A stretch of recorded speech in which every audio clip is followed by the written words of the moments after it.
Well, hello there, fellow pilgrims, members of the army of the Lord. Welcome to Purim. What's Purim, you say? Well, if you're familiar with the Old Testament book of Esther, it was written to tell the story of Purim.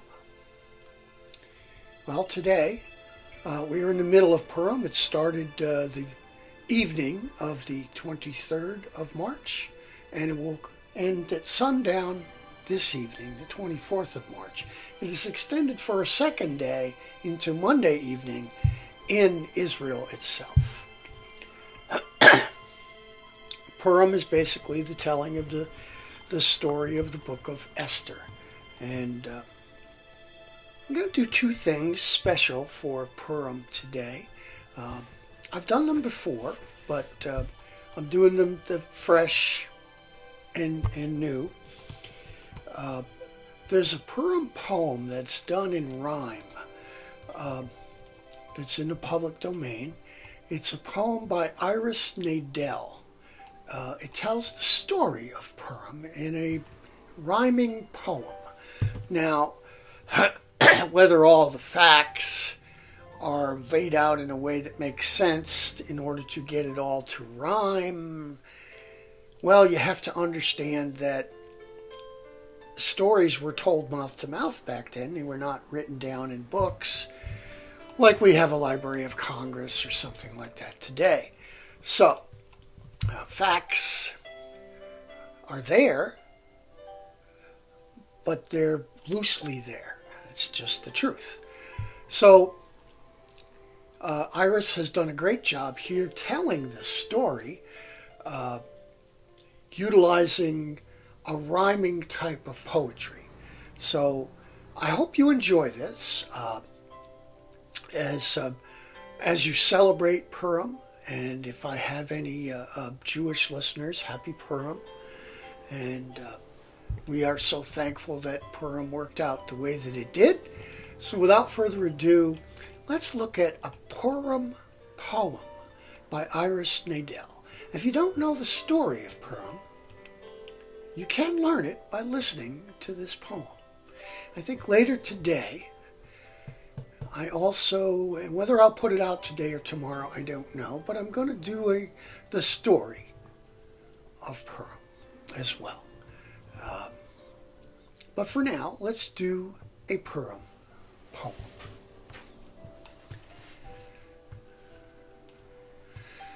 The Persian king, who was called Ahasuerus, was considered by some to be quite bearish. One lonely night, while feasting on pheasants, the king demanded his wife's prompt presence. The querulous queen, when summoned to dine, said she was ill, and therefore must decline. Although your love I so greatly cherish, for refusing, he said, you must now perish. The king then issued a royal decree for a woman to fill the vacancy. In response to his majesty's demand, young women came from all over the land. Of all the girls who arrived to apply, only one caught his experienced eye. This was Esther, an outstanding beauty who promised to do her wifely duty. They were then married and lived ecstatically till Uncle Mordecai told her tragically, I dislike disturbing your state of bliss, but I must inform you that things are amiss. Haman, the king's pompous prime minister, is sadly sadistic and sinister. He's determined to destroy all the Jews because they worship in the manner they choose. Also, our people refuse to kneel at horrible Haman's hideous heel. This was a big blow to his vanity and surely affected his sanity. He proceeded to poison the king's mind, stating that Jews were the disloyal kind because they alone offered resistance to the evil minister's insistence that all the king's subjects bow down and pray to stone idols in the usual way. Convinced by Haman that he'd been betrayed, the querulous king felt rather dismayed. Then he shouted for everyone to hear, "They will be justly punished. Never fear."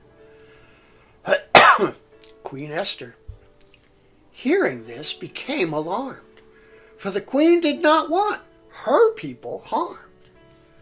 Uncle Mordecai said with grave concern, "If for true justice you sincerely yearn, inform your husband of the real reason Jews have been fatally accused of treason. Tell the king that you are also a Jew, and that their punishment applies to you." Queen Esther became inspired and bold, and so did exactly as she was told. The shocked king, and on one of his rare rages, stormed, "I will surely cut Haman's wages. Better still, his funeral I'll attend. His prevarications are at an end. Therefore due to your revealing news, I now pardon your people, called the Jews." That day Jewish spirits were very high, thanks to Esther and Uncle Mordecai. The end. Well, there you have it. Sort of retelling in rhyme, in poetic rhyme, of the story of Purim. Well, this is One Pilgrim. Other than our prayer for today that I've already released, that's it for me for today. I think I'll save the actual Purim story retelling for tomorrow, even though everywhere but Israel, Purim will be over. So I don't want to give you too much in one day, because I actually would like you to be able to enjoy your day as well. Don't spend it listening, all of it listening to me. Although I would ask that you spend a little of it listening to your humble servant. Now, may the Lord bless you and keep you. May he make his face to shine upon you and give you his perfect peace. This is One Pilgrim. For now, I'm out.